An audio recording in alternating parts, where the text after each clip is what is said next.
Assalamualaikum warahmatullahi wabarakatuh. Pada video pembelajaran kali ini, kita akan membahas bab 3, yaitu dengan materi segmentasi pasar. Submaterinya adalah yang pertama, segmentasi pasar, yang kedua, langkah-langkah segmentasi pasar. Segmentasi pasar. Pengertian segmentasi pasar. Segmentasi adalah pengelompokan pembeli dalam suatu pasar yang memiliki kebutuhan dan tingkah laku yang sama. Segmentasi pasar adalah pengelompokan pasar yang heterogen menjadi kelompok-kelompok konsumen yang homogen, di mana setiap kelompok atau bagian dapat dipilih sebagai pasar yang ditargetkan untuk pemasaran suatu produk. Yang kedua adalah tujuan segmentasi pasar.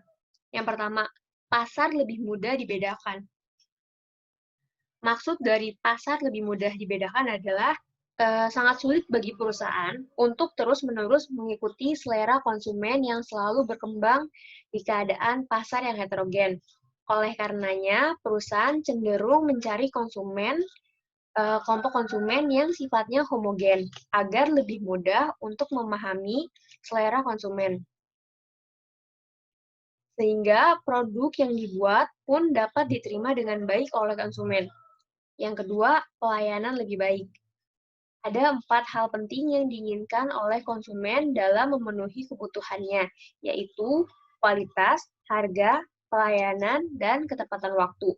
Namun, dari keempat hal penting itu, pelayanan merupakan hal yang paling dominan.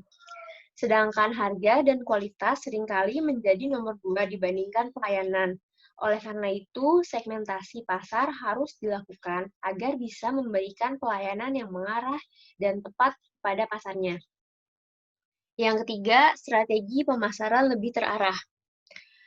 Strategi pemasaran lebih terarah adalah dengan melayani pasar yang sifatnya homogen, maka dalam merencanakan strategi pemasaran, penyusun marketing mix yang meliputi produk, harga, distribusi, dan promosi dapat lebih terarah dan lebih tajam.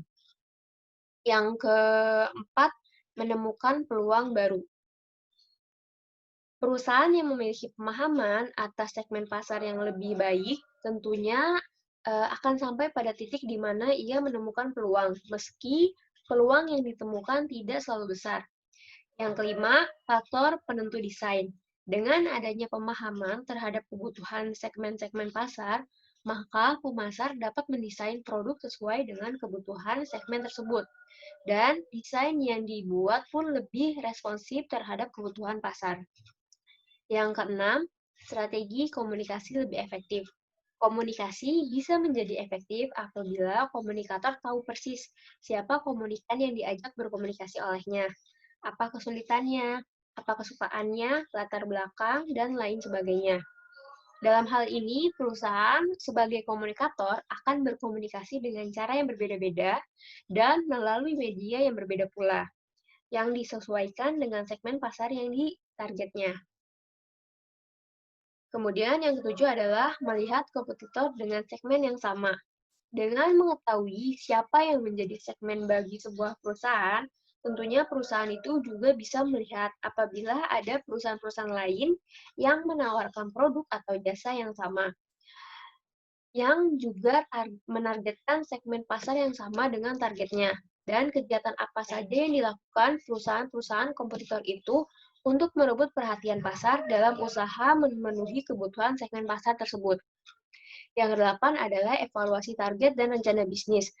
Setelah mengetahui siapa dan bagaimana karakteristik segmen pasar yang ditargetkan, maka perusahaan bisa melakukan evaluasi atas efektif tidaknya kegiatan pemasaran yang sudah dilakukan selama periode tertentu. Apakah sudah sesuai dengan karakteristik pasar yang ditargetnya, dan juga perusahaan bisa memahami apa yang lebih dan kurang dari strategi yang sudah berjalan untuk dibuat perencanaan bisnis selanjutnya di depan. Yang ketiga adalah pemanfaatan segmentasi pasar. Dengan mensegmentasikan pasar, dapat dikatakan bahwa secara umum perusahaan mempunyai motivasi untuk mempertahankan dan meningkatkan tingkat penjualan dalam jangka panjang secara berkelanjutan dan kompetitif. Yang pertama adalah, manfaatnya adalah menyediakan keinginan dan kebutuhan pelanggan dengan lebih baik.